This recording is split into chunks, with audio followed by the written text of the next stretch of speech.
Is it OK, though, if the vast majority obey the rules? Because even a minority, we know, with this virus, can cause infection rates to go up quite dramatically.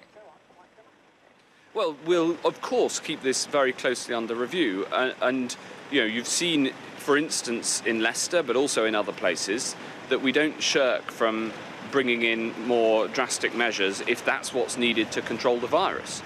But the overall plan has always been, through this lifting of the lockdown, to try to lift the national measures, but also be absolutely crystal clear that we'll tackle local flare-ups when we see them. And we've seen that in a number of places, and we've taken targeted action and targeted measures, and then if that hasn't worked, we're fully prepared to take the action like that we took in Leicester. But you know, at the same time, we've got to try to move to a more close to normal, where people can do the things that they love, and that's been our plan all along. And my overriding message to people is, yes, enjoy the new freedoms, but do so safely, following social distancing. It is so important, and even the basics like washing your hands. We have got this virus getting right under control.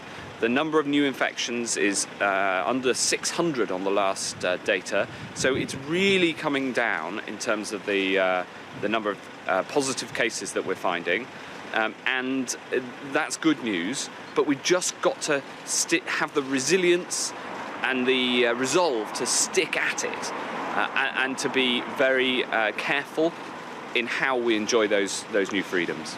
I'm keen to talk about Leicester because the numbers do show there's a significantly higher rate of infection in Leicester than elsewhere, which of course is why they've seen this lockdown.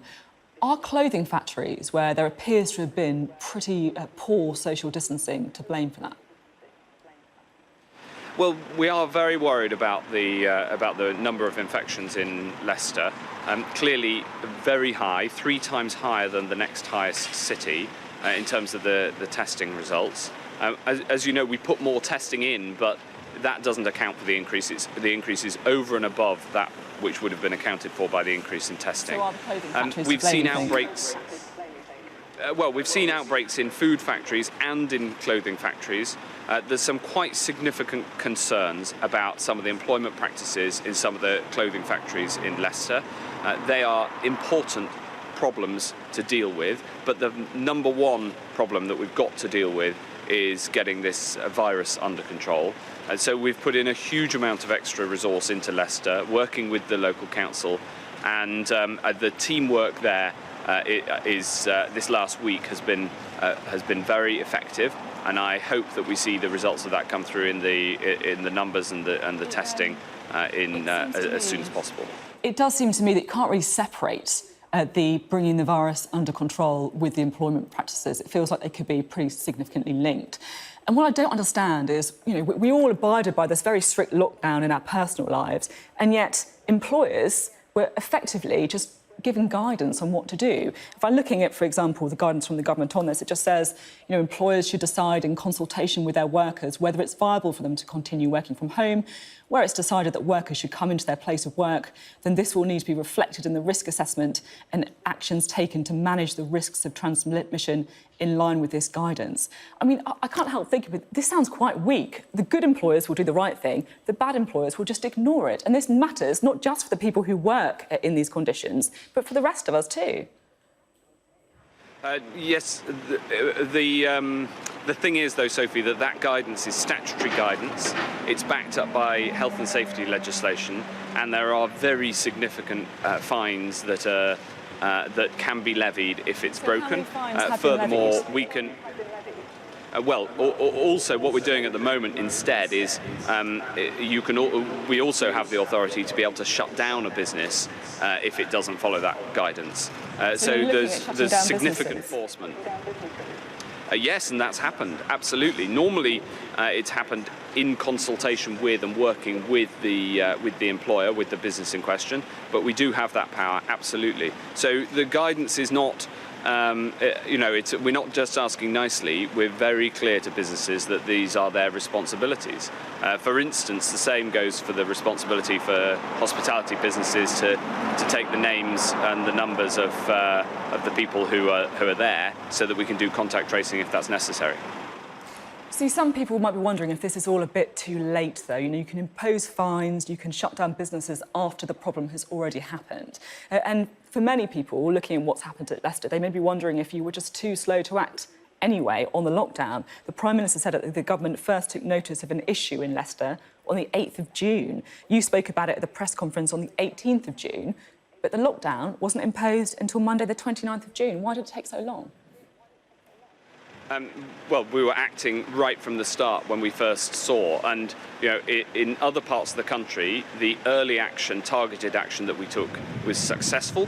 For instance, in Kirklees is a good example where we did close some factories, and also in other parts of the country. In Leicester, we took the same sort of action. We put in the extra mobile testing units. We worked with the council.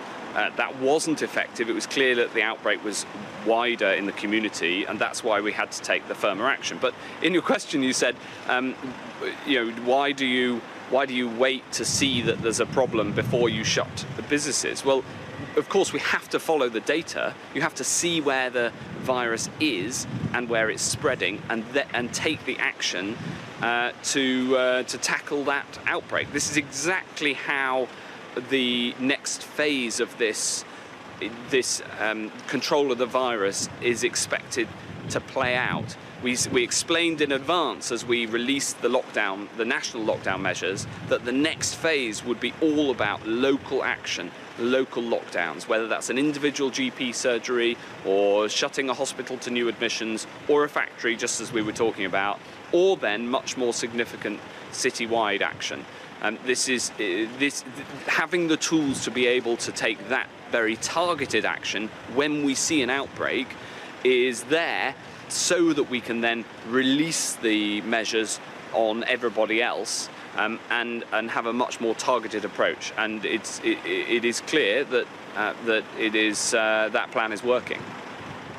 The question that I was trying to get to, the point that I was trying to get to, is whether or not you've taken too much of a soft messaging around businesses from the very beginning, talking about guidelines, talking about consultations, rather than the more forceful message that you could argue that you've taken with people sunbathing or sitting down in parks. Now, you've always said that, you know, there will be a time to learn the lessons from coronavirus, but now isn't the right time. This could be one of those lessons. And I just wonder if, you know, when would be the right time to start learning lessons? We've got fears of a second spike coming, potentially in the winter as well. What are the lessons we need to learn now to make sure that we're prepared for when and if that happens? Well, we're learning all of that all of the time, looking at what works and what needs improvement. So, for instance, you know, in the last fortnight, we've made sure that we've got the data on testing results out to local authorities. So, all local authorities now have that data, and if they need support in interpreting it, then they can come to us and ask for that support. Making sure the question you ask about shutting down businesses is an important one, but of course you have to do this working with an employer. Because there's many steps that you can take before you fully close a factory to make sure you isolate the people who either have the virus or have been at risk of it. But I come back to the central point in your question, which is about the messaging to people watching this programme about what to do this summer.